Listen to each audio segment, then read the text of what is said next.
Hello दोस्तों, स्वागत है आपका हमारे यूट्यूब चैनल उत्तराखंड के अन्वित जीवन में। शाम 7 बजे जो हमारी क्लास चलती है उत्तराखंड वन लाइनर और सामान्य ज्ञान हिंदी के, जो हम एमसीक्यू देखते हैं, आज हम देखेंगे उसका भाग 9, जिसमें एमसीक्यू देखेंगे टोटल हम 20 और महत्वपूर्ण लगभग 30 से 40 इम्पोर्टेंट वन लाइनर देखेंगे अपने उत्तराखंड के। कल की वीडियो आपने ज़रूर देखी होगी, ज़रूर देखें। कल हमने एक ही वीडियो में अपना भूगोल कंप्लीट कराया था, लगभग 70 से 80 मिनट की वीडियो थी, ज़रूर देखें। भूगोल वाला पार्ट एमसीक्यू के माध्यम से लगभग 900 से अधिक सवाल और कंप्लीट नोट्स के माध्यम से भूगोल हम पढ़ चुके हैं, तो भूगोल वाला पोर्शन हमारा समाप्त हो चुका है। ऐसे ही आगे की जो हमारी प्लान लगी, ये तो आज की क्लास हो गई, अब आगे की प्लानिंग मैं आपको बता देता हूँ। तो मंडे को तो उत्तराखंड प्लस हिंदी से रिलेटेड वीडियो, यानी उत्तराखंड के वन लाइनर और हिंदी के एमसीक्यू। अब उसके बाद आता है ट्यूसडे यानी मंगलवार।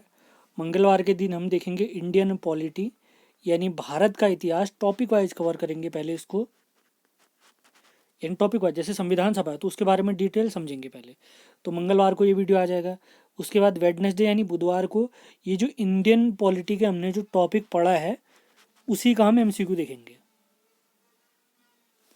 अब अगले 3 दिन इसी चीज़ को हम रिपीट करेंगे, यानी जो हमने सोमवार को करा था, बृहस्पतिवार को, थर्सडे को भी वही चीज़ करेंगे, यानी उत्तराखंड के वन लाइनर और हिंदी के एमसीक्यू। जो हमने मंगलवार को करा था वही चीज़ हम फ्राइडे को करेंगे, माने फ्राइडे को हम देखेंगे इंडियन पॉलिटी के महत्वपूर्ण टॉपिक, यानी सीरियल वाइज, टॉपिक वाइज, जो जो हमारे सिलेबस में मेंशन है उसी के तहत हम देखेंगे। पहले टॉपिक देखेंगे और इसी के साथ सैटरडे को हम देखेंगे जो टॉपिक हमने फ्राइडे को पढ़े हुए हैं, उन्हीं के एमसीक्यू देखेंगे अगले दिन। तो पूरे हफ्ते का प्लान हमारा इसी प्रकार से रहेगा। और एमसीक्यू सीरीज जो हम देखने वाले हैं वो देखेंगे अब अपने इंडियन पॉलिटी के। आपको फुल टाइम दिया जाएगा, पहले एक दिन हम समझेंगे पूरे टॉपिक को अपने नोट्स के माध्यम से, और अगले दिन उसी टॉपिक के हम लगाएंगे एमसीक्यू। तो सोमवार और बृहस्पतिवार को आएंगे हमारे उत्तराखंड के महत्वपूर्ण वन लाइनर और हिंदी की एक साथ जो वीडियो आ रही हिंदी के एमसीक्यू। मंगलवार और शुक्रवार को हम देखेंगे इंडियन पॉलिटी, टॉपिक समझेंगे पहले, और बुधवार और शनिवार को जो टॉपिक हमने पिछले दिनों उससे पहले दिन क्लास में पढ़े होंगे उन्हीं के देखेंगे हम एमसीक्यू। और अब बात आती है अजय रावत जी की। मैंने कहा था आपको टॉपिक वाइज यानी सब्जेक्ट वाइज हम स्टार्ट करेंगे। तो अजय रावत जी का जो वीडियो आपके लिए आएगा, यानी जो उनके इतिहास वाला वीडियो है, वो बुधवार को आएगा सुबह। एक वीडियो बुधवार को आएगा और दूसरा वीडियो जहाँ तक उम्मीद है शुक्रवार तक आ जाएगा आपके लिए। तो हफ्ते में मिनिमम 2 वीडियो हमारे अजय रावत जी, 6 वीडियो तो मैंने क्लियर बता दी जो शाम 7 बजे आने वाले हैं।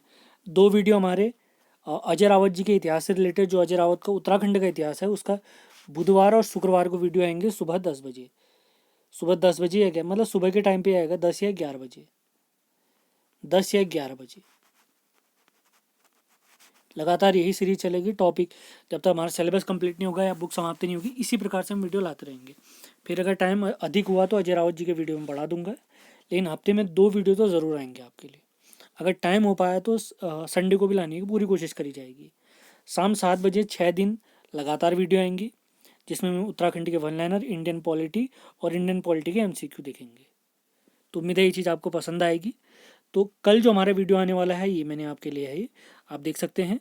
कल हम देखेंगे भारतीय संविधान यानी इंडियन पॉलिटी, शुरुआत से अंत तक इसको समाप्त करेंगे। जो कल के हमारे टॉपिक करने वाले हैं हम उसमें सबसे पहले देखेंगे संवैधानिक विकास, भारत का संवैधानिक विकास, और उसी के साथ देखेंगे हम संविधान सभा। यानी मंगलवार को जो हमारा टॉपिक आने वाला है, जो वीडियो आएगी शाम 7 बजे, वो भारत के संविधान से रिलेटेड होगी। और इसी संविधान वाली वीडियो के एमसीक्यू इसके अगले दिन यानी बुधवार को हम करेंगे। तो उम्मीद है ये प्लान आपको पसंद आया होगा। तो स्टार्ट करते हैं, टाइम वेस्ट बिल्कुल नहीं करेंगे। तो आज के जो हमने 20 एमसीक्यू ले रखे हैं ये हैं उत्तराखंड भंडारपाल परीक्षा हुई थी 9 जनवरी 2017 को। उसके महत्वपूर्ण 20 सवाल हैं, यानी जो 20 सवाल हमारे उस टाइम पे पूछे गए थे वही सवाल हैं। तो टाइम वेस्ट न करते हुए आगे बढ़ते हैं। सबसे पहला सवाल है, निम्नांकित में पुल्लिंग शब्द बताइए। 4 ऑप्शन है हमारे, दया, घटना, जड़ता या बुढ़ापा। पुल्लिंग शब्द बताना है हमने, जल्दी से बताएंगे। तो शाम 7 बजे आप डेली आना है, सोमवार से शनिवार आपने लगातार क्लास होंगी। तो पुल्लिंग शब्द हमने बताना है। तो पहले सवाल का हमारा राइट आंसर है बुढ़ापा, यहाँ पर हमारा सही जवाब है, यानी एक पुल्लिंग शब्द है। अगले सवाल की तरफ चलते हैं। दूसरा सवाल है पुरुष शब्द में कौन सी संज्ञा है? पुरुष शब्द में कौन सी संज्ञा है? भाववाचक, व्यक्तिवाचक, द्रव्यवाचक या जातिवाचक? पुरुष शब्द में कौन सी संज्ञा है? तो जल्दी से जवाब दें सभी लोग। पुरुष शब्द में कौन सी संज्ञा है?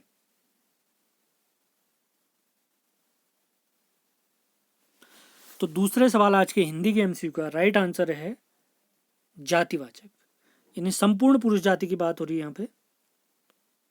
अगले सवाल पे तरफ चलते हैं। तीसरा सवाल आज का हमारा, मैं घर पहुंचा कि पानी बरसने लगा और पानी इतना बरसा कि ठंड बढ़ गई।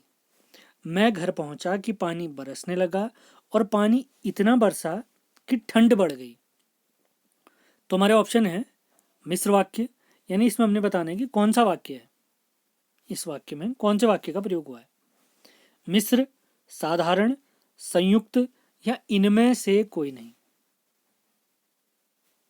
एक वाक्य दिया है, वाक्य का कौन सा प्रकार है हमसे पूछा है। मिश्र वाक्य, साधारण वाक्य, संयुक्त वाक्य या इनमें से कोई नहीं। तो तीसरे सवाल का हमारा राइट आंसर है संयुक्त वाक्य, संयुक्त वाक्य। चौथे सवाल की तरफ चलते हैं। आज का हमारा चौथा सवाल, जीवन नपी का संधि विच्छेद बताइए। जीवन नपी का संधि विच्छेद बताइए। जीव धन अनप्पी, जीवन धन अपि, जीव धन नौ धन अपि या चौथा ऑप्शन है जीवन धन अपि। तो चौथा क्वेश्चन है हमारा आज के हिंदी के एमसीक्यू सीरीज का, जीवन नपी का संधि विच्छेद बताना है हमने। जल्दी से जवाब देते रहें सभी लोग। सेशन पसंद आता है तो लाइक और शेयर ज़रूर करें। चैनल में जितने भी वीडियो हैं उनकी पीडीएफ आपको हमारे टेलीग्राम चैनल से प्राप्त हो जाएगी। कल की वीडियो की भी हमने डाल दी है, तो ज़रूर देखें सभी लोग, पीडीएफ डाउनलोड कर लें। तो चौथे सवाल का राइट आंसर है यहाँ पर जो संधि विच्छेद है वो है जीवन धन अपि। नौ जो यहाँ पर है वो हलंत वाला नौ है। अगले सवाल की तरफ चलते हैं। किस शब्द में द्विगु समास नहीं है? द्विगु समास नहीं है। जिस शब्द का पूर्व पद संख्यावाचक विशेषण होता है, गिनती का बोध अगर हो जाए तो वहां पर द्विगु समास होता है। तो हमारे ऑप्शन है चौराहा, त्रिवेणी, पंचवटी, पीतांबर। लेकिन सवाल क्या है, द्विगु समास नहीं है बताना है हमने, यानी कौन सा शब्द ऐसा है जिसमें द्विगु समास नहीं है। तो आप देख सकते हैं चौराहा में 4 गिनती आ रही, त्रिवेणी में 3, पंचवटी में 5। तो पीतांबर शब्द एक ऐसा है जो कि गिनती का बोध नहीं करा रहा है, यानी द्विगु समास नहीं है। छठे सवाल की तरफ चलते हैं। उपर्युक्त उत्तर दीजिए। उधो का न लेना न माधो का देना, इसका अर्थ क्या होता है? ऑप्शन है हमारे सब झमेलों से दूर रहना, झमेलों में पढ़कर आनंद लेना, उधो से लेकर भी माधो को न देना, या चौथा ऑप्शन है झमेलों के बीच लोगों को ला खड़ा करना। उधो का न लेना न माधो का देना, इसका अर्थ हमने बताना है। छठा सवाल है हमारा, तो इसका राइट आंसर है सब झमेलों से अलग रहना, सब झमेलों से दूर रहना। छठे क्वेश्चन का राइट आंसर है ऑप्शन नंबर ए। सातवां सवाल है आज का, तो यहां पर हमसे पूछा अंडे का शहजादा, इस मुहावरे का अर्थ क्या है? अंडे का शहजादा मुहावरे का अर्थ बताइए। ऑप्शन है हमारे छोटी जागीर का मालिक, बचपन से अमीर, अनुभवहीन या बुद्धिमान। अंडे का शहजादा मुहावरे का अर्थ बताइए। आज का सातवां सवाल है हमारा, अंडे का शहजादा, तो इस मुहावरे का अर्थ है ऑप्शन नंबर सी अनुभवहीन। अनुभवहीन। 8वें सवाल की तरफ चलते हैं। 8वां सवाल है हमारा, निम्न में से कौन सा कथन सत्य है? वर्तमान में वैसे हमारे सिलेबस से ये टॉपिक हट चुका है, लेकिन आपको आंसर बता दिया जाएगा। दोहा व सोरठा के तृतीय चरण में 13-13 मात्राएं होती हैं। दूसरा ऑप्शन, दोहा व सोरठा के प्रथम चरण में 13-13 मात्राएं होती हैं। तीसरा क्वेश्चन, दोहा व सोरठा के द्वितीय चरण में 13-13 मात्राएं होती हैं। या चौथा ऑप्शन है, इनमें से कोई नहीं। आज का 8वां सवाल है, जल्दी से सभी लोग जवाब दें। हमसे पूछा है कौन सा कथन सत्य है, यानी सही कौन सा कथन है। 8वां सवाल आज का। तो इनमें से कोई भी कथन बिल्कुल सही नहीं है, सारे कथन बिल्कुल गलत हैं। अगले सवाल की तरफ चलते हैं। आज का हमारा 9वें सवाल की तरफ चलते हैं। तो 9वां सवाल है हमारा, हिंदी वर्णमाला में अयोगवाह वर्ण है अंक अह, छोटा ऊ, बड़ा ऊ, ओ और आ, और अगला ऑप्शन है छोटी ई और बड़ी ई। तो हमसे ये पूछ रहे हैं अयोगवाह वर्ण बताना है, यानी कौन सा कॉम्बिनेशन अयोगवाह वर्ण है। 4 ऑप्शन है हमारे, जल्दी से जवाब दे सभी लोग, काफी इंपॉर्टेंट सवाल है। अयोगवाह वर्ण, तो हमारा राइट आंसर है 9वें सवाल का ऑप्शन नंबर ए अंक अह। ये वाला ऑप्शन, ऑप्शन नंबर ए बिल्कुल सही है। अगले सवाल की तरफ चलते हैं। आज का हमारा 10वां सवाल, ज्ञ किसके मेल से बनता है? ज्ञ एक वर्ण है, यह किसके मेल से बनता है? ऑप्शन है, पहला ऑप्शन है गौधन्यो, अगला ऑप्शन है गौधन्यो, जौधन्यो, और फाइनल ऑप्शन है जौधन यो के ऊपर चंद्रमा बिंदु। तो ज्ञ जो वर्ण है, पहली बात तो आपको बता दें ये एक संयुक्त व्यंजन है। तो ये किसके मेल से बना है ये हमने बताना है। तो 10वें सवाल का हमारा राइट आंसर है ऑप्शन नंबर सी जौधन्यो। जौधन यो। 10 सवाल हमारे समाप्त होते हैं। अगले 10 सवालों की तरफ चलते हैं। महत्वपूर्ण वन लाइनर भी हैं इसके बाद आपके लिए। 11वां सवाल है, अर्धविराम चिन्ह का कौन सा रूप इनमें से सही है? 4 ऑप्शन आप देख सकते हैं, option number A, option number B, option C, option D. तो अर्धविराम का चिन्ह कौन सा है हमसे पूछा गया है। हमारा 11वां सवाल है आज का, अर्धविराम। एक पूर्ण विराम होता है, एक अल्प विराम होता है। अर्धविराम, उपविराम, अपूर्ण विराम, विराम के भी अलग अलग प्रकार हैं। तो हमसे पूछा है अर्धविराम का चिन्ह कौन सा है। तो 11वें सवाल का हमारा राइट आंसर है ऑप्शन नंबर डी। अगले सवाल की तरफ चलते हैं। गुरुत्व शब्द में कौन सी संज्ञा है? द्रव्यवाचक, व्यक्तिवाचक, जातिवाचक या भाववाचक? गुरुत्व शब्द में कौन सी संज्ञा है? गुरुत्व शब्द में कौन सी संज्ञा है? तो जल्दी से जवाब देंगे सभी लोग। क्लास हमारी लाइव चलती है शाम 7 बजे, रात 7 बजे कह सकते हैं वर्तमान के टाइम से। तो 5, 5:30 बजे तो अंधेरा हो जाता है। तो 7 बजे ज़रूर पहुंचना है आपने। नोटिफिकेशन बेल को ऑन ज़रूर कर लें, जिससे आपको तुरंत पता चल जाएगा कोई भी वीडियो हम डालते हैं। तो कल वाली वीडियो ज़रूर देखें आप लोग। भूगोल कंप्लीट पूरा करवाया मैंने, तो 75 से 77 मिनट की वीडियो है वो, बहुत ध्यानपूर्वक सुने। PDF टेलीग्राम से डाउनलोड कर लें। तो 12वें सवाल का हमारा राइट आंसर है ऑप्शन नंबर डी, भाववाचक। गुरुत्व शब्द में जो हमारी संज्ञा है वो भाववाचक। अगले सवाल की तरफ चलते हैं। 13वां सवाल, प्रेस प्रतिनिधि शब्द है तद्भव, देशज, संकर या तत्सम? प्रेस प्रतिनिधि शब्द है, यह किस प्रकार का शब्द है हमसे पूछा गया है। आज का 13वां सवाल, तद्भव, देशज, संकर या तत्सम? तो 13वें सवाल का हमारा राइट आंसर है ऑप्शन नंबर सी, संकर शब्द। संकर शब्द क्या होते हैं? वे शब्द जो दो भिन्न भिन्न भाषाओं के मेल से बने, मतलब अलग अलग भाषाओं के शब्द आएंगे, वो मिलकर एक नया शब्द बना देंगे। इंग्लिश में हाइब्रिड कहते हैं इसे। अगले सवाल की तरफ चलते हैं। 14वां सवाल, देवनागरी लिपि का विकास हुआ है किस लिपि से हुआ है? कैथी लिपि से, खरोष्ठी लिपि से, ब्राह्मी लिपि से, या इनमें से तीनों, उपरोक्त तीनों? देवनागरी लिपि का विकास किस लिपि से हुआ है? आज का हमारा 14वां सवाल। जल्दी से जवाब दें सभी लोग। 13 सवाल हम समाप्त कर चुके हैं। तो 14वें सवाल का हमारा राइट आंसर है ऑप्शन नंबर सी, ब्राह्मी लिपि। अगले सवाल की तरफ चलते हैं। आज का हमारा 15वां सवाल, अनुग्रह शब्द का विलोम शब्द बताइए। अनुग्रह शब्द का विलोम शब्द बताइए। हमारे ऑप्शन है विरक्त, विराग, विकार या विग्रह। विरक्त, विराग, विकार या विग्रह। काफी महत्वपूर्ण सवाल है। अनुग्रह शब्द का विलोम बताइए। 15वां सवाल आज का हमारा। तो इसका राइट आंसर है ऑप्शन नंबर डी, विग्रह। अनुग्रह का जो विलोम है वो है विग्रह। तो अंतिम 5 सवाल बचते हैं हमारे। तो 16वां सवाल देखते हैं।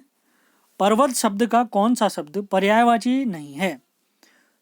मतलब 4 ऑप्शन हमें दिए गए हैं, उसमें से हमें बताना है कौन सा पर्वत का पर्यायवाची नहीं है। अंबुधि, पहाड़, भूधर या नग। अंबुधि, पहाड़, भूधर या नग। 16वां सवाल है हमारा, पर्वत का पर्यायवाची कौन सा शब्द नहीं है? तो 16वें सवाल का हमारा राइट आंसर है अंबुधि। अंबुधि। 17वां सवाल देखते हैं। तूफानों के बीच ऋतोपार्ज के लेखक कौन है? विष्णुकांत शास्त्री, भगवत शरण, रांगे राघव या अमृत राय। 17वां सवाल काफी महत्वपूर्ण। तूफानों के बीच ऋतोपार्ज के लेखक कौन हैं? 17वां सवाल है, काफी महत्वपूर्ण सवाल।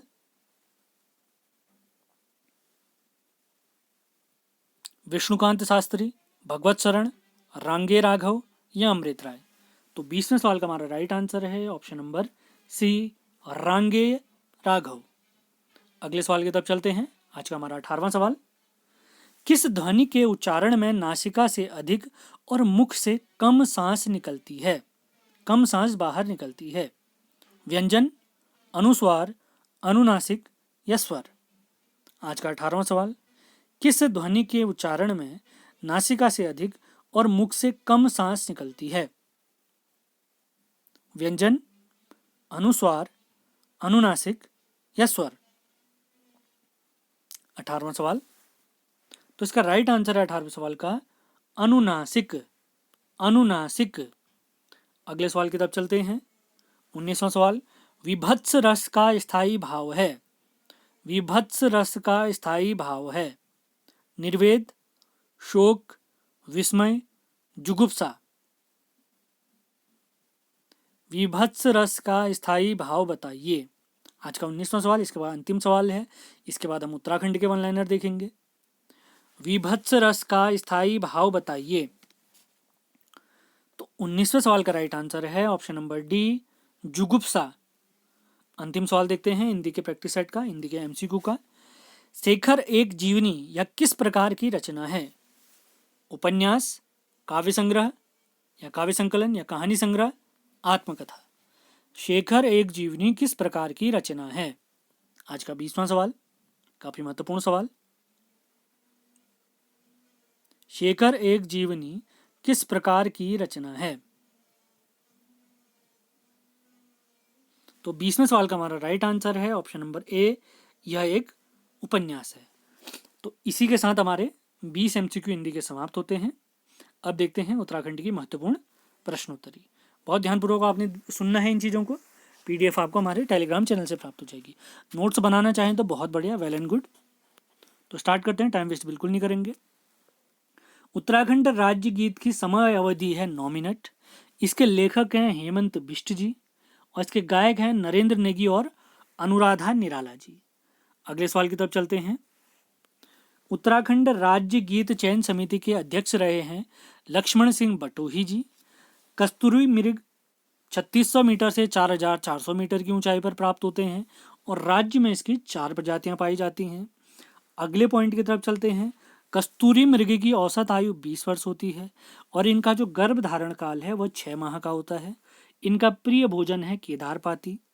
अगला महत्वपूर्ण तथ्य, कस्तूरी नामक रसायन ये हर 3 वर्ष में प्राप्त होता है, लगभग 30 से 45 ग्राम। और ये जो रसायन प्राप्त होता है जिससे खुशबू प्राप्त होती है, इसका जो रासायनिक नाम है वे है इथाइल ट्राइक्लोरो पेंटाडेकेनॉल। मिथाइल ट्राइक्लोरो पेंटाडेकेनॉल याद रखें, आ सकता है पेपर में। अब कुछ जानकारी ब्रह्म कमल के बारे में। ब्रह्म कमल की जो प्राप्ति होती है 4800 मीटर से 6000 मीटर की ऊंचाई पर, और सर्वाधिक ऊंचाई पर जो ब्रह्म कमल पाया जाता है उसे फेन कमल नाम से जाना जाता है। ब्रह्म कमल का अन्य नाम है नेपाल में टोपगोला, हिमाचल प्रदेश में दूधा फूल, जम्मू कश्मीर में गलगल। अगला पॉइंट, बुरांस का जो कुल है वो एरिकेसी कुल का है। इसके अन्य नाम है हिमाचल प्रदेश में बुरांसो, मेघालय में तिलसो, कर्नाटक में विली। अगला पॉइंट, बुरांस खिलने का जो समय है फरवरी से अप्रैल के मध्य है। इसकी प्रजातियां पाई जाती हैं जो हमारे यहाँ 87 प्रजातियां पाई जाती हैं, और भारत में इसकी सर्वप्रथम खोज हुई है श्रीनगर में। भारत में इसकी सर्वप्रथम खोज हुई है श्रीनगर में। सफ़ेद बुरांस जो हमें पाया जाता है वो 11,000 फीट की ऊंचाई से पाया जाता है। मोनाल प्राप्ति का जो क्षेत्र है 2500 मीटर से 5000 मीटर की ऊंचाई पर है, और राज्य में इसकी 4 प्रजातियां पाई जाती हैं। अब देखते हैं मोनाल के अन्य नाम। इसे कश्मीर में सुनाल, हिमाचल प्रदेश में नीले गुरु, सिक्किम में चमदोंग, नेपाल में डंगन और भूटान में बुप नाम से जाना जाता है। मोनाल को संरक्षित घोषित किया गया है वन्य जीव संरक्षण अधिनियम 1972 के तहत। मोनाल की सर्वप्रथम गणना हमारे यहाँ हुई है 2008 में। अगला पॉइंट, अगले पॉइंट देखते हैं। मोनाल हमारा समाप्त हो चुका है। सेशन पसंद आता है तो लाइक और शेयर जरूर करें, जिससे वीडियो ज़्यादा से ज़्यादा लोगों तक रिकमेंड हो सके। राज्य तितली का नाम है हमारी कॉमन पिकॉक, जिसे 7 नवंबर 2016 को अपनाया गया है। इसका जो प्राप्ति क्षेत्र है वो 7000 फीट से ऊंचाई पर है, और इसका जो अन्य नाम है यानी कॉमन पिकॉक जो हमारी राज्य तितली है उसका अन्य नाम है लोगमोर। कॉमन पिकॉक का वैज्ञानिक नाम है पेपिलियो वाइनर। भारत की सबसे सुंदर तितली का इसको खिताब प्राप्त हुआ है 1996 में। कॉमन पिकॉक का जो जीवन काल होता है लगभग 30 से 35 दिन, 1 महीना मान सकते हैं हम।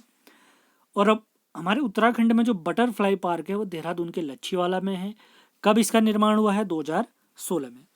अगला पॉइंट देखते हैं राज्य वाद्य यंत्र से रिलेटेड। राज्य वाद्य यंत्र है हमारा ढोल। इसकी सिफारिश की है योगेंद्र भंडारी समिति ने 2015 में। ढोल से 22 ताल बजाए जाते हैं। राज्य में एकमात्र ढोल सागर के ज्ञाता है उत्तम दास जी। उत्तरकाशी से हिमाचल प्रदेश के 2 जिले लगते हैं, उनका नाम है किन्नौर और शिमला, और देहरादून से लगता है सिरमौर।